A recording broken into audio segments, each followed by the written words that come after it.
Chainsaw or axe. It's one's ability to contribute that marks one as a member of a community. This was a teaching moment for the town of Lee, New Hampshire.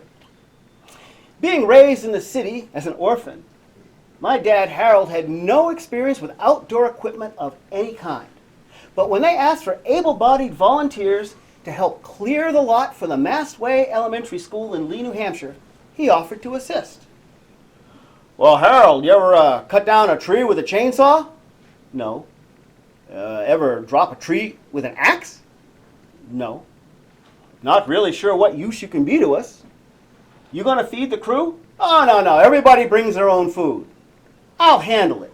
And he did. For the entire next week afterwards, we received phone calls from Lee housewives asking to speak to Mr. Ward. And although they sounded desperate, they were too embarrassed to tell Mom what they wanted.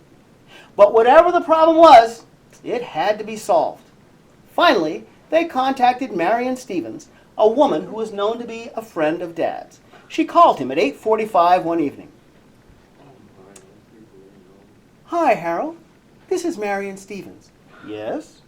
Harold, there's some housewives that asked me if you could please tell them what you put on the hamburgers you cooked at the site clearing last weekend. What? Well, there's some husbands in town who won't eat their wife's hamburger beef until they taste like yours. They're beside themselves.